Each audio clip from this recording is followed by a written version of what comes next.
नमस्कार, ओम शांति। आप सभी का एक बार फिर से स्वागत है आपके मनपसंद कार्यक्रम मन की बात भगवान के साथ रेनबो टॉक्स में। रेनबो यानी इंद्रधनुष एक प्रयास है हमारा ताकि आपको इमोशनल सपोर्ट, स्पिरिचुअल विजडम, आध्यात्मिक इंसाइट्स, कुछ इस प्रकार से मेंटरशिप, गाइडेंस प्रोवाइड कर पाएँ ताकि ऐसे समय में आपको राहत मिले।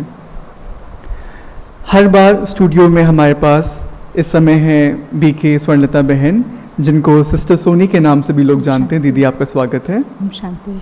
और मैं हूँ Shobhit Narayan Agarwal, career counsellor and life coach. आपके कई सवाल, सुझाव, प्रश्न हमारे पास आए हैं और इस कड़ी में हम लोग उनको आपके सामने रखेंगे। आप हमें प्रोग्राम देखते हुए अपने मैसेजेस, अपने संदेश या क्वेश्चंस व्हाट्सएप कर सकते हैं। हमारा नंबर है 9455289907।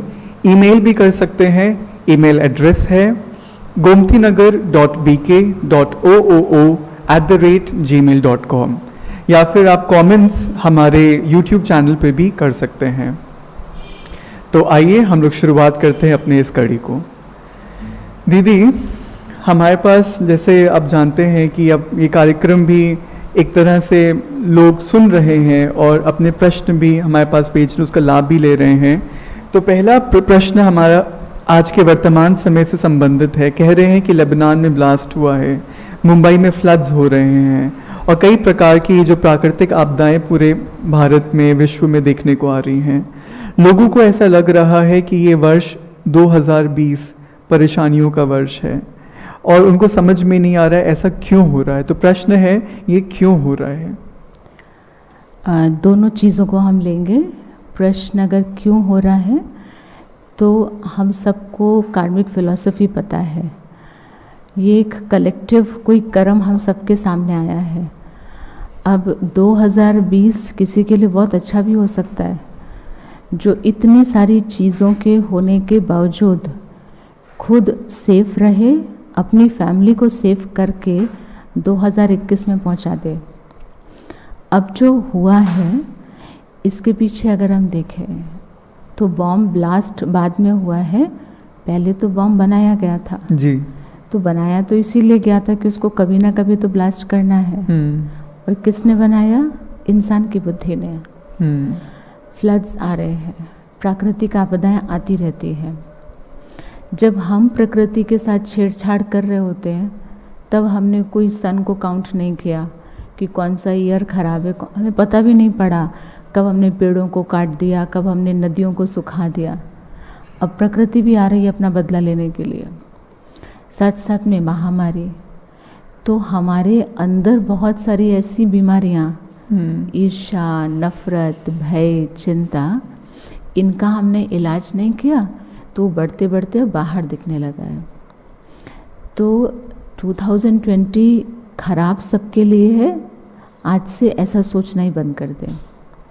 हाँ, जहाँ पर बॉम्ब ब्लास्ट हुआ है हम वहाँ के लिए स्पेशल वाइब्रेशंस भेजते हैं, हम लोग रोज़ भेजते हैं। और अब मैं कहूँगी जो सुनने वाले लोग हैं वो भी ये करें।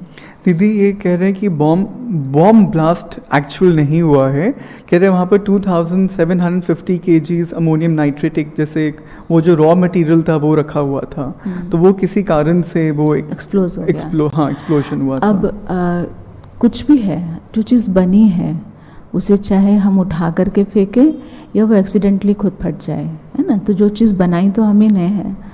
अब वहाँ का एक माहौल दहशत का हो गया है। तो हम जो लोग दूर बैठे और सेफ हैं, घर में भी ऐसा होता है, कोई एक व्यक्ति बीमार होता है तो बाकी के जितने भी घर के लोग होते हैं, चाहे वो सिर्फ दूसरा एक ही हो या घर के 10 लोग और हों, वो सब इस बीमार व्यक्ति को हर तरह से हेल्प करते हैं, मेडिसिन से, खाने से, सफाई से, और साथ साथ में प्रेयर्स वगैरह भी करते हैं। अब ये हो गया जी, तो मुझे भी यही करना है, आपको भी यही करना है ना। क्यों हुआ है तो मुझे बहुत अच्छा लगता है, हमेशा बाबा यही बताते हैं, चाहे वो पर्सनल प्रॉब्लम हो चाहे वो ग्लोबल प्रॉब्लम हो, अगर हम दोनों प्रॉब्लम के लिए सेल्फ रिस्पॉन्सिबिलिटी ले लें तो आधी प्रॉब्लम तो वैसे ही सॉल्व हो जाती है। तो दीदी मतलब बहुत से ऐसे लोग हैं जो कि जिन्होंने कहते हैं कि हमने ऐसा क्या किया कि ऐसी विकराल परिस्थिति हमारे सामने आई है और वो नहीं समझ पा रहे। जैसे आपने कार्मिक फिलॉसफी कही, बात बिल्कुल सही है, law of equal reaction, you know, जो एक न्यूटन्स लॉ है। लेकिन दीदी कैसे अपने मन को इस बात को माने कि मतलब इतना बड़ा कोई चीज़ एक कलेक्टिव कॉन्शियसनेस के कारण हो रहा है? बातें बहुत छोटी छोटी होती है, छोटी छोटी चीज़ें कलेक्ट हुई हैं। अब फॉर एग्जांपल हमारे घर में कोई व्यक्ति आया जी, रात को 8 बजे किसी ने बेल बजाई जी, ठीक है। अब रात को 8 बजे जब बेल बजती है ना, तो घर के जो 4 प्राणी होते हैं वो फट से क्या बोलते हैं, अंदर से चेहरा मूड ऑफ करके, देखो कौन आया रात में 8 बजे, डिस्टर्ब होते हैं। तो अंदर तो हम सारे के सारे एक दूसरे को देख के मुंह बना रहे हैं, और जो व्यक्ति दरवाज़ा खोलने जाएगा क्या वो मुंह बना के दरवाज़ा खोलेगा? फेस के एक्सप्रेशंस उसके कैसे होंगे? लेकिन वो टोटल आर्टिफिशियल होंगे। आप सोच करके देखिए, ये सिर्फ एक दिन की और 1 घंटे की बात हम बता रहे हैं, ठीक है। अब वो पर्टिकुलर व्यक्ति मेरे स्माइल से अंदर आए, उनको हमने नमस्कार किया, कैसे आना हुआ, और अंदर से क्या सोच रहे हैं कि ये कोई आने का टाइम है, क्यों आ गए? अब देखिए तुरंत तुरंत कितना कितना चल रहा है, अंदर और बाहर एक ही पर्सनालिटी कैसे अलग अलग रोल प्ले कर रही है। आके बिठाया तो मन में तो ये आ रहा है, अब ये इस टाइम आए हैं, इनको अगर चाय भी पिलाएंगे तो मेरा किचन बिखर जाएगा, और मुंह से क्या बोल रहे हैं, इतने दिन के बाद आए हैं तो खाना तो खा के जाइए। अब बेचारा वो व्यक्ति तुरंत हमारे वाइब्रेशन कैच नहीं कर पाया, उसने हाँ वर्दी खाने के लिए। अब जैसे ही उन्होंने खाने के लिए हाँ किया तो अंदर किचन वाला और नाराज़ हो रहा है। आज ये व्यक्ति खाना खा के जा रहा है, दूसरे दिन किसी को उनके हालचाल पूछ लेने चाहिए, वो सोचता है मेरा पेट क्यों खराब हो गया, उनके यहाँ तो रोटी सब्जी तो खाई थी सिर्फ, लेकिन कितने मैंने उसमें वाइब्रेशंस ऐसे भर दिए। तो ये छोटी छोटी चीज़ें हैं, क्या हम ये एक्सप्लोजन नहीं कर रहे हैं बार बार? ये तो हो रहा है, खुद के लिए भी कर रहे हैं, दूसरों के लिए। तो ये हमें लगता है कि ये तो बहुत नेचुरल है, क्योंकि हम रोज कर रहे हैं ना। बॉम्ब तो एक दिन फटा, फिर वो मीडिया में आ गया तो पता पड़ा कि ये अलग हो रहा है, लेकिन इस तरीके के छोटे छोटे बॉम्ब्स जिससे हम खुद भी बहुत बस्ट हो रहे हैं और दूसरों को भी कर रहे हैं, तो ये तो रोज हो रहा है। बात सही है आपकी। अब जैसे फ्लड्स की बात करें, चाहे वो मुंबई हो या उत्तराखंड हो या अभी वेस्ट बंगाल में भी हुआ था, तो जो लोग इससे अफेक्टेड हैं तो क्या उनको उस नज़र से देखेंगे कि क्योंकि इन्होंने कुछ ऐसा कर्मा किया था, इस कारण से इन्हीं के साथ ऐसा हुआ है, फिर ये मेरा कर्म बन जाएगा, ये मेरा कर्म बन जाएगा। क्योंकि देखिए फॉर एग्जांपल अभी वायरस है, ठीक है, तो वायरस सबको हुआ नहीं है, हालांकि बहुत तेज़ी से स्प्रेड कर रहा है, तो हम सभी सुनने वालों को कहेंगे कि बहुत ध्यान रखें, लेकिन साथ साथ में हमें भय तो है ना जी। हम ये थोड़ी कह रहे कि उनके कर्म है इसीलिए इसको कोरोना हो गया, वो उनकी कार्मिक चीज़ वो जाने, पर अगर मैंने किसी को कह दिया तो ये मेरा कर्म बन जाएगा, फिर मुझे और ज़्यादा उसके रिपरकशंस फेस करने पड़ेंगे। तो हम ये कह के किसी को नहीं छोड़ेंगे। घर में बच्चे को बुखार होता है तो कभी ये थोड़ी कहते हैं आपका कर्म सामने आया, जैसे कि दीदी, लेकिन हाँ हमारे पास अगर मुझे तकलीफ हुई है तो स्पिरिचुअलिटी जो कि सेल्फ से बिगिन करती है, तो अगर मुझे कोई तकलीफ हुई है तो तुरंत मुझे याद आता है मैंने क्या गलत खाया, सोचा, किया, इसी वजह से हुआ, तो कारण पता पड़ गया। तो उन मेडिसिन के साथ जो मैं इंटरनल निवारण करूंगी वो जल्दी असर कर जाता है। तो दीदी आपकी बात से मुझे समझ में आ रहा है, जैसे फॉर एग्जांपल ग्लोबल वार्मिंग जो हुई, तो वो भी कलेक्टिव जो एक नेगेटिविटी सब लोगों ने मिलकर जो फैलाई दुनिया में, उसके कारण से, और उसमें भी रिस्पॉन्सिबिलिटी हम किसके ले रहे हैं? खुद की। ग्लोबल हुआ, कलेक्टिव कर्म है, लेकिन मेरे हाथ में क्या है? मैं आपसे रिक्वेस्ट करूं कि देखिए आपको पता है इतनी बड़ी समस्या आई है, आप सुधरेंगे कि नहीं सुधरेंगे? तब तो ये और प्रेशर हो जाएगा, ये और ज़्यादा मैं अपने कर्मों को बिगाड़ रही हूँ। तो मैंने रियलाइज़ किया और मैं तुरंत उसको चेंज करना शुरू करूँगी, अपने ऊपर काम करेंगे। So I feel if everyone, all of us, हम सब लोग अगर इस बात को रियलाइज करें कि जो कुछ भी हो रहा है ये हम सब लोगों के ही छोटे छोटे थॉट्स से कनेक्टेड है या फिर हमारे कर्मों से कनेक्टेड है ये, और उसी का एक रिपरकशन हमारे सामने आया है। तो अभी फिर हम 2020 को कोई टैग नहीं लगाएंगे। आज से भी अगर मैंने सेल्फ रिस्पॉन्सिबिलिटी ले ली, चाहे वो वायरस है, वायरस से बचने के लिए जो बाहरी आपको प्रिकॉशंस बताए गए वो तो करिए, लेकिन अंदर से अपनी इम्यूनिटी को स्ट्रॉन्ग रखने के लिए भी काम करना है, डरना नहीं है। इसी तरीके से फ्लड्स कहीं आए हैं, देख लिया, उसके लिए हमें इंतज़ाम करके रखना है। और शिव बाबा ने तो कहा यहाँ करके रखो। आपको शोभित भैया, आपने सुना होगा कई जगह पर अर्थक्वेक आए, कई जगह फ्लड्स आए जी, लेकिन जहाँ जहाँ बाबा के बच्चे रहे वो सब सेफ रहे। मतलब जो लोग भगवान को याद करते हैं, आस्था रखते हैं। लेकिन कहा ना, विधि।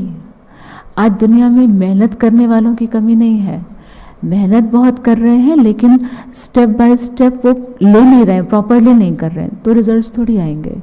और हमारे भगवान शिव बाबा तो हमको क्या कहते हैं, हमारे भगवान का मतलब मैंने उनको अपना बनाया, गॉड तो एक ही है, लेकिन वो विधि हमको सिखा रहे हैं, उस विधि पर हमें वर्कआउट करना है, तो रिजल्ट्स तो आएंगे। तो कहीं भी इवन जो आसपास के लोग हैं ना, वो तो अब कहते हैं इनके सेंटर चले जाओ, सबके मकान गिरेंगे पर इनके नहीं गिरेंगे। ऐसा नहीं कि मैंने किसी और को बद्दुआ दी है, लेकिन मैंने खुद के वाइब्रेशंस कंस्ट्रक्टिव बनाए हैं, आपस में रिश्ते कंस्ट्रक्टिव बनाए हैं, तो मेरा घर भी नहीं गिरेगा, मेरा घर भी नहीं डूबेगा, मेरे घर पर कोई ब्लास्ट भी नहीं होगा, ये सर्टेन है, ये एक कवच है।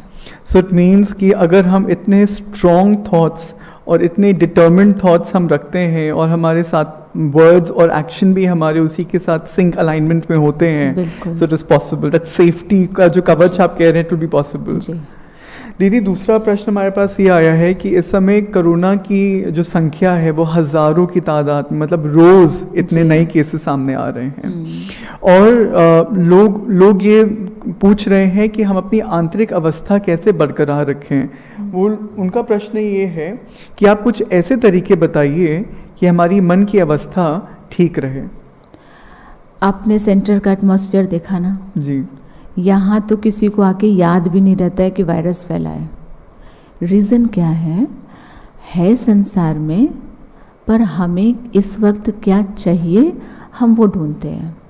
हम समस्या से भाग नहीं रहे हैं, लेकिन समस्या को कैसे भगाया जाए हम वो ये सोच रहे हैं।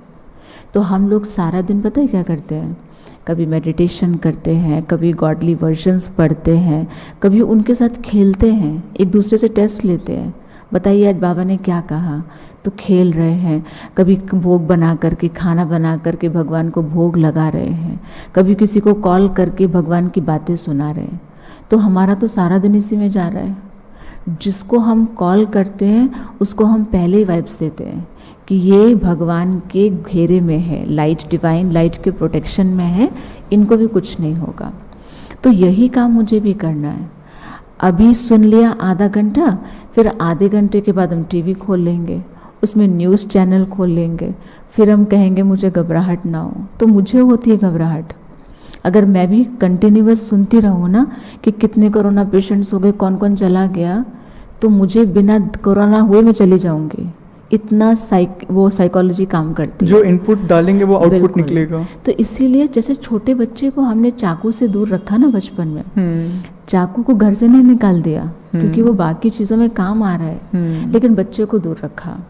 बस इसी तरीके से एक बड़ी परिस्थिति आई है तो अपने मन रूपी बच्चे को वहाँ से दूर रखना है। इसका मुझे सारा दिन ध्यान रखना है। मैं अपने मन को पूछूं क्या सोच रहे हो, तो मन कहेगा क्या सोच रहे हैं, कोरोना कोरोना सोच रहे हैं। तो फिर हमारी बुद्धि कहती तो कुछ करो ना, क्या करो कुछ अच्छा करो, स्पिरिचुअल करो, लोगों को दुआएं दो, जिनसे हमने कुछ गलत किया था उनसे माफ़ी मांगो, इस तरीके के कुछ काम करो। क्योंकि ऐसे समय पर कई बार लोग अपने गलत कर्मों को याद करके डरते हैं कि वो दीदी ने बताया है कि कार्मिक फिलॉसफी सामने आने वाली है, तो मैंने तो इनके साथ भी गलत किया था, इनके साथ भी गलत किया था, मेरे पास आना जाए। तो हम बार बार बात कर चुके हैं, भगवान हमारे माता पिता हैं। पहले उनसे कन्फेशन, फिर मन से ही जिनके साथ हमने कुछ किया उनसे। तो ये सब काम करना, बहुत सारे काम पड़े हुए हैं अभी। तो ये काफ़ी तरीके आपको दीदी ने बताए कि हम अपनी आंतरिक अवस्था को कैसे मेंटेन कर सकते हैं और मन को कैसे हम अच्छे से बनाए रख सकते हैं। दीदी, अगला क्वेश्चन ये आया है कि लॉकडाउन भले खुल गया है लेकिन फिर भी लॉकडाउन जैसा माहौल है और घर के बाहर लोग निकलना नहीं चाहते हैं। ऐसे में मन में एक दुविधा भी रहती है कि कहीं मुझे भी तो कोरोना नहीं हो गया। जैसे हल्की खांसी हो गई, हल्की सर्दी जुकाम या हल्का सा बुखार है तो लोगों को बड़ा लगता है कि अपने घर के अंदर ही मुझे कहीं कोरोना तो नहीं हो गया है और फिर मैं क्या करूं। तो घर में एक तनाव का वातावरण बन जाता है। बच्चे हैं, बड़े हैं, कहेंगे आप अलग रहना, मुझसे अभी बात मत करना, दूर रहना। तो ये जो एक भय भी है और साथ में एक प्रकार की जैसे कि एक डाउट, सेल्फ डाउट जो शुरू कर देते हैं। इससे कैसे ये लोग निजात पाएं? तो लोग साधारण खांसी को कोरोना समझ रहे हैं और हम तो कहते हैं अगर कोरोना भी हो जाए ना तो सोचो कि खांसी तो मुझे कई बार हुई है, गला तो मेरा कई बार खराब हुआ है। आप सचमुच में जीत पा लेंगे। हम क्यों उल्टा सोचें? हम खांसी को कोरोना क्यों समझे? हम कोरोना को खांसी क्यों ना समझ ले? ऐसे हर सीज़न में, चेंज ऑफ सीज़न में तो गला ख़राब होता ही है, खांसी आती है। हाँ, इसको ऐसा नहीं कि हम इर्रिस्पॉन्सिबल हो रहे हैं, लेकिन अभी तक स्पेशली इंडिया में तो ये रेट्स पाए गए हैं 67% के करीब और ज़्यादा जी लोग बच रहे हैं, इफ़ेक्टेड हैं। लेकिन और मैंने खुद देखा, क्योंकि हम सेंटर से जुड़े हुए हैं, हमारे कनेक्शन में करीब हम 4-6 केसेस सुन चुके हैं, लेकिन वो तो सचमुच में खांसी और जुकाम की तरह बता रहे हैं। जिनको हुआ है उन्होंने बता करके हमारे बाकी के लोगों की हिम्मत बढ़ा दी। और दीदी ये जो नंबर आपने बताया 67%, सॉरी मैंने बीच में बोला, लेकिन ये जो 67% नंबर है ये उनका है जो कि कोविड अफेक्टेड थे और उन्होंने रिकवर कर लिया। जी, रिकवर कर तो लिया। जिन लोगों को तो कोविड है ही नहीं, बिल्कुल, तो वो तो आराम से कर सकते, रिकवर कर। बस अपने आप को होने, एक है कि किसी के टच से हो गया ये कम हो रहा है, हम भय से ज़्यादा परेशान हो रहे हैं, हम बीमारी को बुला रहे हैं, उसका आवाहन कर रहे हैं। भय मतलब आवाहन जी। तो हम क्यों करें? हम तो यही कह रहे हैं कि जिनको कोरोना हुआ है वो ये सोचे कि मुझे खांसी जुकाम हुआ है, जैसे हर बार काढ़ा पी करके ठीक कर लिया, इसको भी ठीक कर लेंगे। एक भगवान की याद, जिनको भी कोरोना हो गया है मैं उनके लिए बोल रही हूँ, जिनको नहीं हुआ वो तो बहुत लकी है और उनको होगा भी नहीं। हो गया है तो बस देखें कि गॉड की डिवाइन पावर रेस के रूप में मेरे ऊपर बरस रही है, मेरी दवाइयों पर, काढ़े पर, पानी पर, सब में मिक्स हो रहा है। मैं तो और ज़्यादा हेल्दी हो रहा हूँ, पहले से भी हेल्दी। इस कोरोना के पहले जो डिजीज़ेस मेरे पास आ गए थे वो भी जा रहे हैं इस कोरोना के साथ। तो ये सोच सकते हैं। मैं तो दीदी प्रैक्टिस करता हूँ जो बातें आप बोलते हैं और मैं भी उसके फ़ायदे, उसके बेनिफिट्स में महसूस करता हूँ। और हाँ शोभित भैया, हम लोगों का काम यही है, पता है लोग दुनिया में कोई किसी को बता नहीं रहा है कि इनको कोविड हुआ है, पर बाबा के घर में सब फ़ोन करके बताते हैं। पता है क्यों? क्योंकि उनको पता है कि यहाँ से पॉजिटिव वाइब्स आएंगे जो मुझे ज़्यादा जल्दी ठीक कर देंगे। तो ये हम लोगों का काम है, हमें जिनके लिए पता पड़ गया कि जिनको हो गया है कोई ऐसे नेबर्स में या इसमें, उनके लिए हमें रिस्पॉन्सिबिलिटी से मेडिटेशन करना है। और दीदी एक संदेश ये भी इसमें निकल रहा है, मैं दर्शकों से कहना चाहूँगा यहाँ पर कि अगर आपके घर पर परिवार या किसी रिश्तेदार को भी कोविड-19 या कोरोना हुआ है तो आप उसके लिए अच्छा सोचिए कि वो ठीक हो जाएंगे, ना कि पता नहीं क्या होगा। राइट दीदी? मुझे तो लगता होना ही है ठीक, आता ही नहीं थॉट कि नहीं होंगे और आ गए। मतलब मुझे याद है 4-6 लोग गए और आ गए और कहते दीदी वो तो हमको पकड़ लिया और कोरोना ने बता दिया कि मैं कुछ नहीं हूँ, आप ही सब कुछ हो। तो इतने अच्छे में, और ये रियल एग्जांपल्स हैं, ये हमने कहीं सुना या पेपर में नहीं पढ़ा, ये खुद मैंने फ़ोन कॉल्स अटेंड किए हैं। दीदी अगला प्रश्न हमारे पास आया दुबई से। मिस मनी चाहल हैं, वो एक टीचर हैं, उन्होंने पूछा है, उन्होंने बाकायदा पूरा एक फ़ोटोग्राफ व्हाट्सएप किया और चोलुटेका एक नदी है सेंट्रल अमेरिका में, और वहाँ पर उस नदी पर चोलुटेका ब्रिज बना हुआ है और वो करीब 484 मीटर लंबा ब्रिज है, बहुत मजबूत। और जापान से वहाँ पे इंजीनियर्स आए थे, उन्होंने 98 में इसका निर्माण किया था। लेकिन क्या हुआ, वो स्थान ऐसा है जहाँ पर आंधी तूफान और हरिकेन्स बहुत आते हैं। तो कुछ समय के बाद ऐसी ही एक प्राकृतिक आपदा आई और बारिश इतनी ज़ोर से हुई कि ब्रिज के अगल बगल की जो सड़कें थीं वो घुल गई पानी में, और जो नदी का बहाव है वो ब्रिज के बगल से आ गया। तो ये जो टॉपिक है दीदी, इस समय ये आर्टिकल बहुत वायरल हो रहा है विश्व में और काफ़ी इसके ऊपर कॉन्वर्सेशन हो रहा है कि वर्तमान समय भी कुछ ऐसा ही हमको एक शिक्षा दे रही है कि आने वाला जो समय है वो मालूम नहीं कैसा होगा।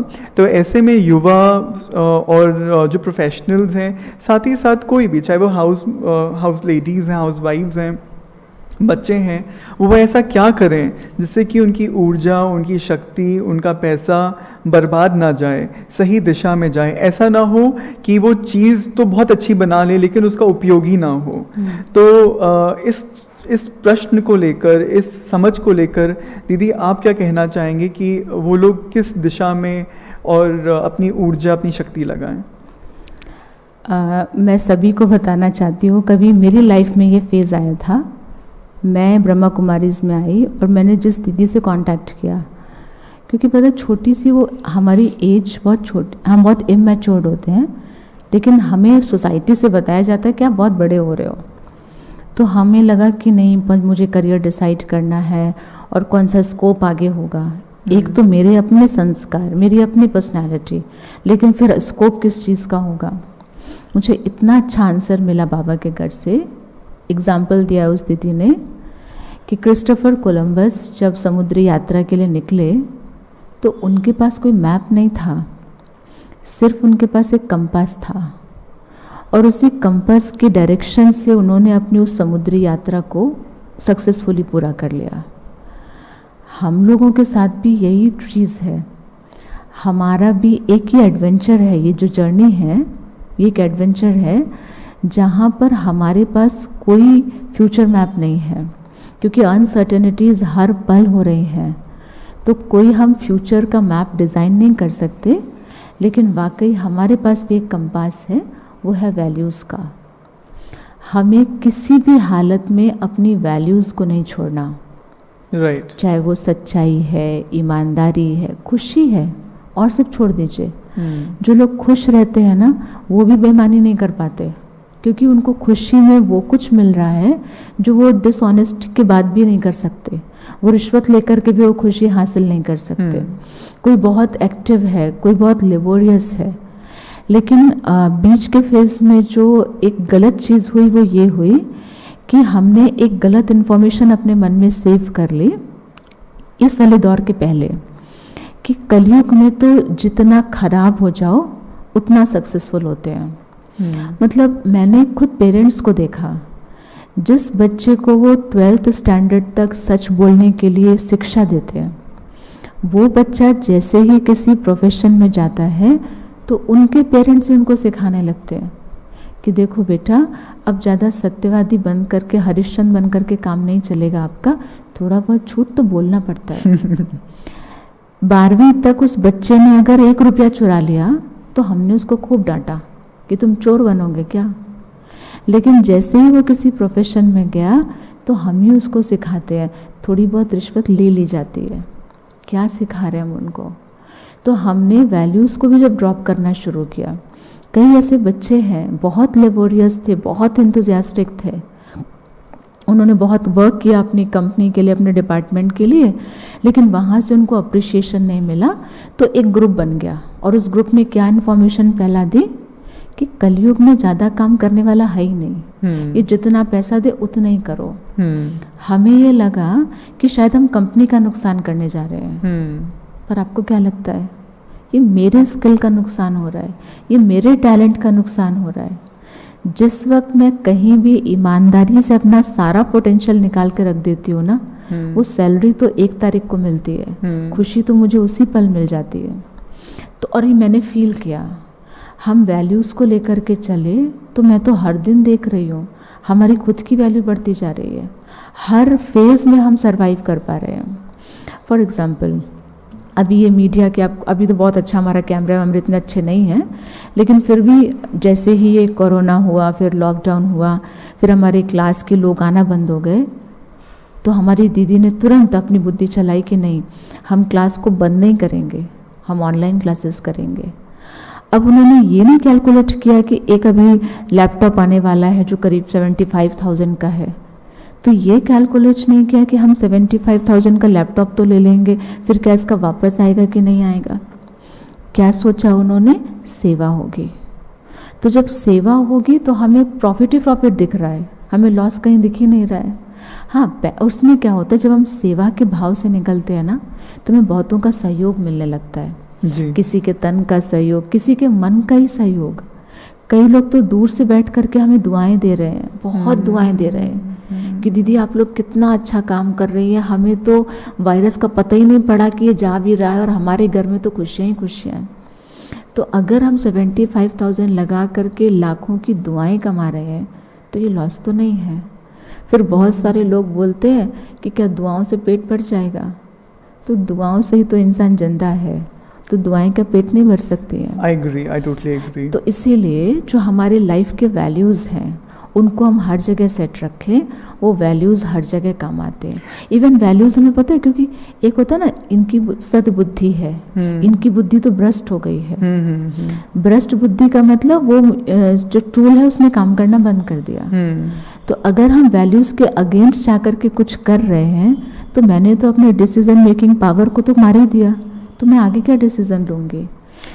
लेकिन ये हुआ कि हमने वैल्यूज को अपना एक जैसे केंद्र बिंदु बनाया जीवन का जी, और अपनी क्षमताओं को, अपने टैलेंट स्किल्स को हम बिल्डअप करते रहे। आपको इंट्यूशंस आते रहेंगे, आपको कैच होता रहेगा कि मुझे, क्योंकि मेरे वैल्यूज़ खुद के मेरे साथ, जब मेरे वैल्यूज़ मेरे साथ हैं तो मैं डिवाइन पावर की पावर कैच करने के योग्य हूँ।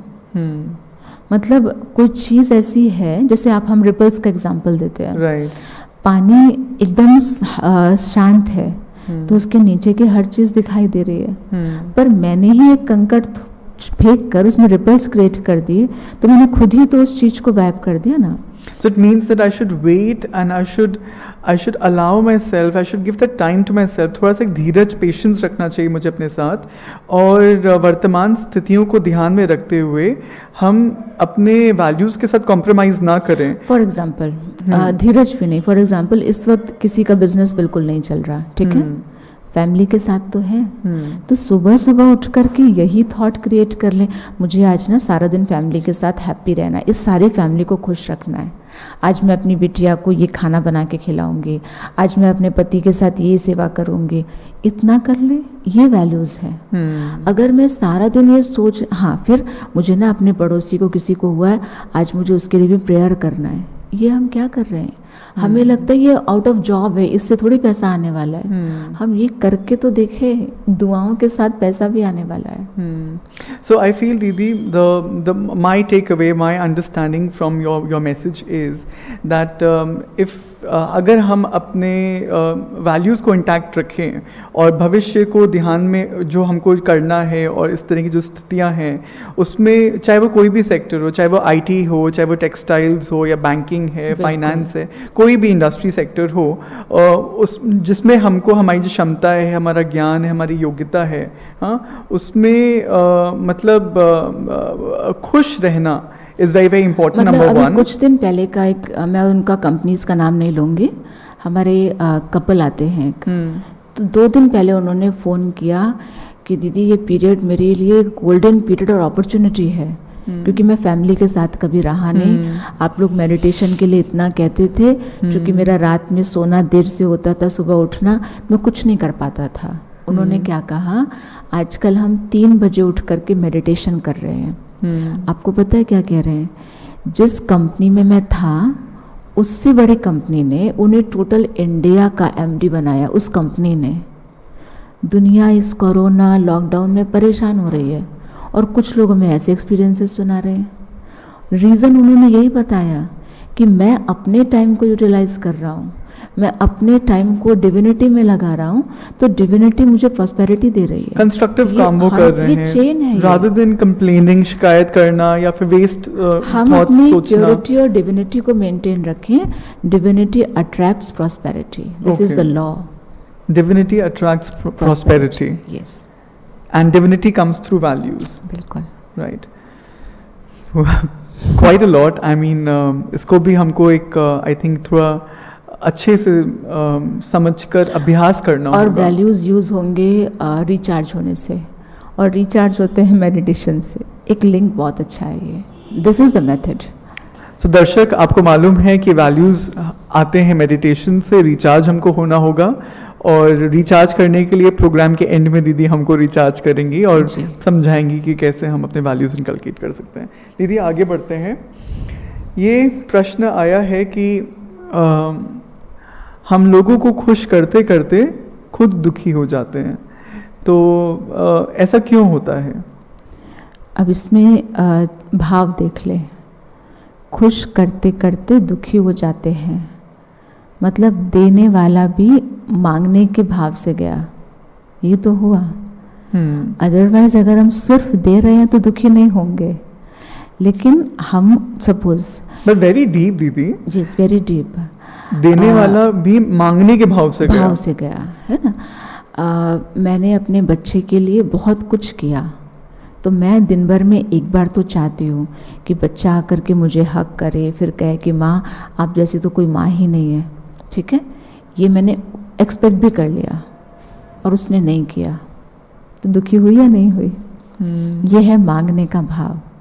लेकिन मैं क्यों कर रही हूँ कुछ? क्योंकि मुझे अपने हर रोल्स को बेस्ट प्ले करना है। I should be an ideal mother, I should be an ideal sister. जब हम ये वाला सोचेंगे ना, तो अब हम प्रायोरिटी में अपना नाम डाल लें। मुझे अपने पेरेंट्स को खुश रखना है। कई लोग तो नौकरों को भी खुशी का बड़ा ध्यान रखते हैं, बहुत अच्छी बात है। इसका मतलब दे आर काइंड हार्टेड, लेकिन वो नाजुक हार्टेड भी है। नाजुकपना कैसे कम होगा? हमारी बड़ी दादी हमेशा कहती थी, हम लोग छोटे छोटे थे, इस संस्था की हेड जी, तो किसी बहन ने कुछ कहा होगा कि दादी वो ऐसे बोलती हैं, ऐसे बोलती हैं, तो मेरा मन खराब हो जाता है। तो दादी ने कहा इतना नाजुक दिल क्यों बनती हो? तो उस बहन ने कहा तो क्या मैं क्या करूं, मैं उनको जवाब देना शुरू करूं, रिएक्ट करूं? तो दादी ने कहा इतना कठोर दिल क्यों बनती हो? तो बहन ने कहा तो मैं करूं क्या, ना मैं नाजुक दिल बनूं ना मैं कोई बनूं। तो दादी ने बहुत अच्छा एग्जाम्पल दिया, कोमल दिल भी नहीं बनो, कठोर दिल भी नहीं बनो, कमल दिल बनो। डिटैच्ड, खिला हुआ पूरा रहता है, बहुत अट्रैक्शन होता है लोगों का। और अट्रैक्शन भी सिर्फ इसी वजह से होता है सुनने वाले दर्शकों, क्योंकि कीचड़ के बीच में रहते हुए भी उसको कीचड़ टच नहीं करता, ये उसकी स्पेशलिटी है। तो ऐसे ही हमें ना इतना नाजुक दिल बनना है कि कोई व्यक्ति आकर के मुझे हर्ट कर जाए, और ना ऐसा कठोर बनना है कि मैं किसी को हर्ट कर दूं। अगर ये दो सुबह सुबह मैंने प्रोग्रामिंग कर ली तो फिर मैं दुखी नहीं होंगी। और उसके लिए हम लोग एक प्रैक्टिस भी कराते हैं शोभित जी, कि हर घंटे पर एक बार एक कॉल अपने मन को। ओके, कैसे हो, कैसे? अभी उसने कुछ कहा तो तुम्हें हर्ट हुआ क्या? मन का हालचाल पूछो और तुरंत उसे दोस्त बन करके पहले ठीक कर लीजिए। क्योंकि हमें सुबह ही हम अपने आप को होमवर्क दे देते हैं। जब हम उठते हैं ना, तो हम होमवर्क देते हैं कि अच्छा 6 से 8 बजे तक हम हैप्पी रहेंगे, और नहीं हैप्पी तो एटलीस्ट स्टेबल तो रहेंगे। I think this is very powerful दीदी। वो जो होमवर्क देने वाला काम है, अगर वो मिस हो जाएगा तब हम शायद नहीं कर पाएंगे। लेकिन बहुत अच्छा लगता है हमें। हम 8 से 10, ये मैंने कहा है ना, मेरे घर वाले ने थोड़ी कहा कि तुम 8 से 10 हैप्पी रहना। तो 8 से 10 मैं हैप्पी रहूँगी, पहले मैंने ये डिसाइड कर लिया। तो जब मैंने अपनी खुशी की रिस्पॉन्सिबिलिटी ले ली ना, यानी मैं खुश हूँ, मैं स्टेबल हूँ, तो अपने जिसके भी कांटेक्ट में जाऊंगी उधर से क्या होगा ऑटोमेटिक, क्योंकि हमने लास्ट टाइम बात किया था ना, create happiness and radiate happiness. वो रेडिएशन हमें फिर करनी नहीं पड़ती है, वो ऑटोमेटिक हमसे होती है। तो अगर हम ये 2 चीज़ों का ध्यान रखें, प्रायोरिटी में खुद का नाम लिख लें, मुझे खुश रहना है, फिर चेकिंग करते रहना है कि 2 घंटे में खुश रही कि नहीं, और नहीं रही तो किस चीज़ ने मुझे हर्ट किया, उसको सोल्यूशन खुद को ही देना है, तो हम खुश रहेंगे। दीदी आखिरी सवाल हम ये आया है कि एक बहन है और वो पूछ रही हैं कि जाने अनजाने में हमने जिन लोगों को दुख दे दिया है उनसे हम माफ़ी मांगना चाहते हैं, और समय अभी ऐसा आ गया है कि हम उनसे जाकर मिल नहीं सकते हैं और वो हमसे बात करने को तैयार नहीं है, तो क्या ऐसे लोगों से भी हम माफ़ी मांग सकते हैं, अपने मन को हल्का कर सकते हैं? अगर हाँ तो कैसे? बहुत अच्छा क्वेश्चन है। मैं आंसर से ज़्यादा इसका मेडिटेशन भी कराऊंगी। इतना अच्छा रियलाइजेशन कि मुझसे गलती हो गई है, तो सबसे पहले तो आपको भगवान ने माफ़ कर दिया, ठीक है। लेकिन कई बार लोग इसी से निश्चिंत हो जाते हैं कि हमने तो गॉड को सॉरी बोल दिया, पर गॉड इससे सेटिस्फाइड नहीं होते हैं। भगवान हमसे इसलिए खुश हो गए कि मैंने खुद की गलती मान ली, लेकिन फिर भगवान कहते नेक्स्ट स्टेप है उनसे, तो जा नहीं सकते और वो हमसे बात करना नहीं चाहते, शायद हमने उनको ज़्यादा हर्ट कर दिया है। तो हम जब भी प्रेयर करें, मेडिटेशन करें, तो उनको ज़रूर इमर्ज करें गॉड के साथ, अपने साथ, और गॉड के साथ इमर्ज करने के बाद गॉड के सामने कन्फेस करें कि हमने इनको हर्ट किया या इनके साथ कुछ गलत किया, तो धीरे धीरे उधर से वो मेल्ट होने लगेंगे और एक दिन देखिएगा उन्हीं की कॉल आपके पास आएगी। ये वंडर्स हम लोगों ने बहुत जल्दी जल्दी देखे हैं। हमारा जो 7 डेज़ का मेडिटेशन कोर्स होता है ना, तो कई बार हम तो कहते हैं कि 7 दिन के कोर्स में हो जाएगा, कई लोग तो 2 दिन में ही कहते हैं। दीदी कल ही उनका जिसका 24 साल से फ़ोन नहीं आया था, बात नहीं हुई थी, उसने कल मुझे खुद कॉल किया। तो बहुत स्ट्रॉन्ग मेडिटेशन किया होगा। मेडिटेशन करने का तरीका बहुत इजी है, पर रिजल्ट्स बहुत अच्छे हैं इसके, स्ट्रॉन्ग है ये। दीदी इससे पहले कि आप मेडिटेशन कराएं, मैं अपने दर्शकों को बताना चाहता हूं कि ये कार्यक्रम हर सैटरडे, हर शनिवार शाम को 6 बजे आता है, और हमको पहुंचने के लिए, हमारे पास पहुंचने के लिए सारी डिटेल्स इस चैनल के डिस्क्रिप्शन बॉक्स में दिए हुए हैं। तो दीदी मैं चाहूँगा कि इसी बात पर आप इस प्रश्न को लिंक करते हुए वो फॉरगिवनेस के ऊपर मेडिटेशन करा दें। ओम शांति।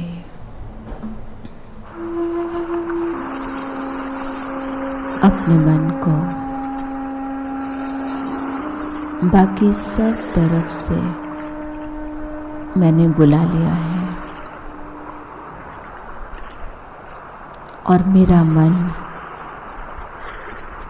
लगभग पूरी तरह से मेरे पास आ गया है। मन मुझे बता रहा है कि मैं किन किन चीज़ों से भारी हूँ।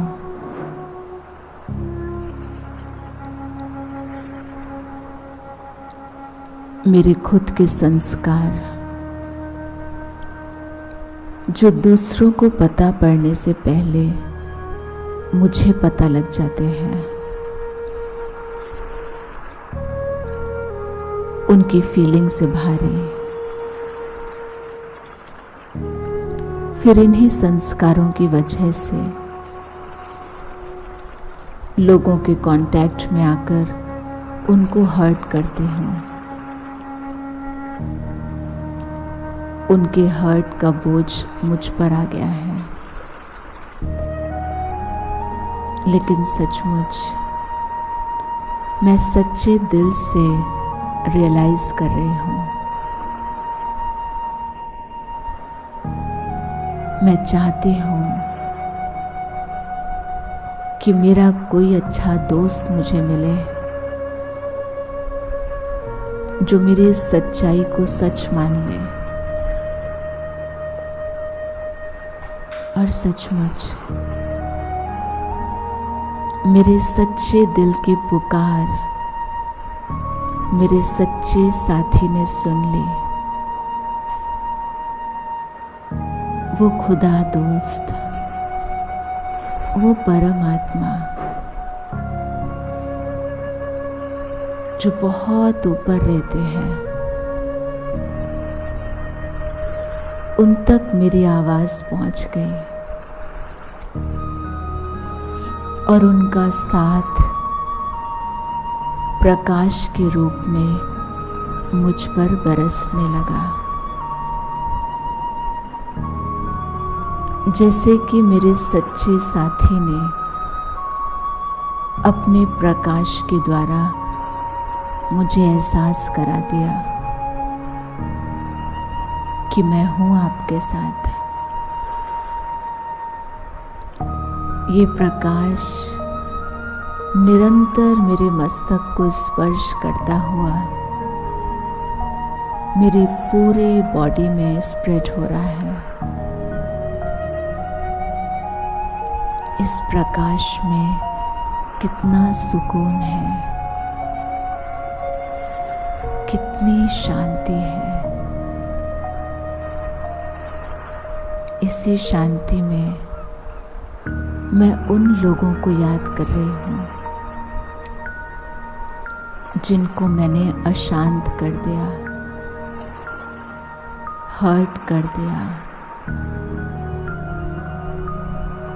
और उनसे माफ़ी मांगने का यही बेस्ट तरीका है। जिस अलौकिक शांति की अनुभूति मैं कर रही हूँ, ये इनको भी हो रही है।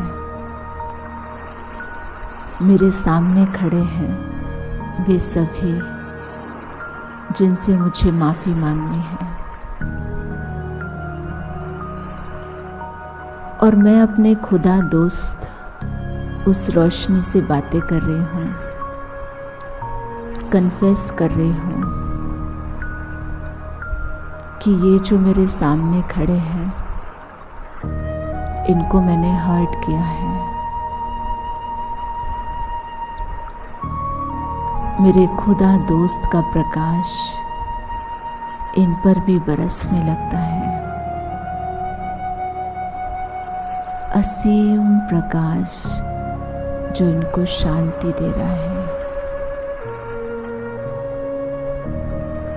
जिस संस्कार की वजह से ये हर्ट हुए, मेरे खुदा दोस्त का प्रकाश उस संस्कार को जला रहा है। वो संस्कार मुझसे भाग रहा है, और ये लोग मुझसे जो एक्सपेक्ट करते हैं, जो मेरे अंदर गुण चाहते हैं, भगवान का प्रकाश गुण बनकर मेरे मस्तक के द्वारा मुझ में समा रहा है। और मैं इन सब की आँखों में वो एक्सप्रेशंस देख रही हूँ। मुस्कुराते हुए इन्होंने मुझे माफ़ कर दिया है। गॉड की रेज शाबाशी के रूप में मुझ पर बरस रही हैं। मैं आज इस बोझ से मुक्त हो गई हूँ। जिन्होंने मुझे माफ़ कर दिया, ये लोग जहाँ कहीं भी हैं, वहाँ हमेशा स्वस्थ रहें, खुश रहें। इसी अच्छी फीलिंग के साथ मैं बहुत हल्की और निश्चिंत होकर अपने खुदा दोस्त की रोशनी के साथ जो रोल्स और रिस्पॉन्सिबिलिटीज़ मुझे मिली हैं, उन्हें फिर से निभाने के लिए कर्म क्षेत्र पर तैयार हूँ। ओम शांति शांति शांति।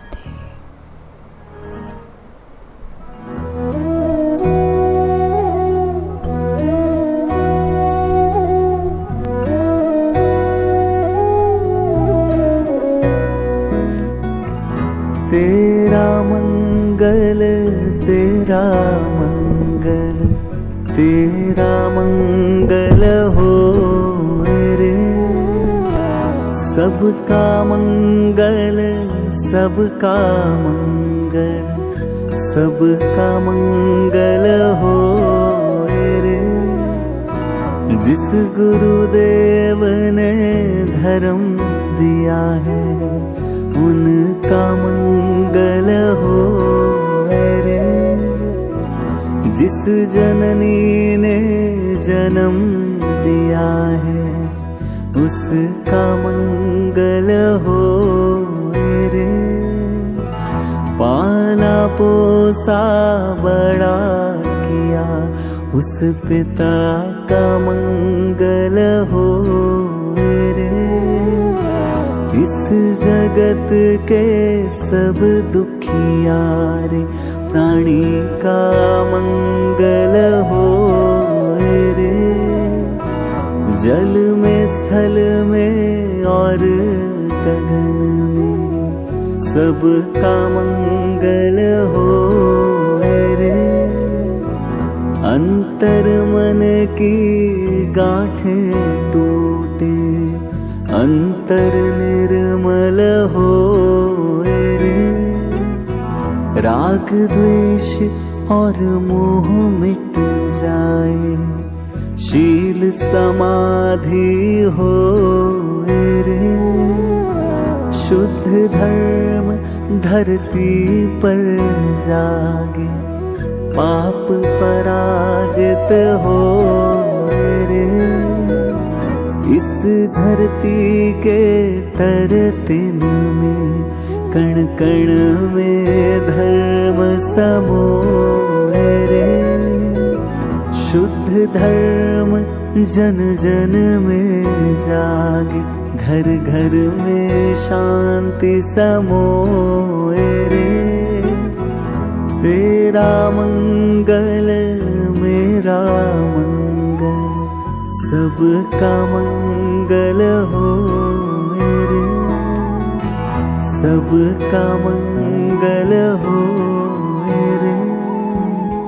सबका मंगल हो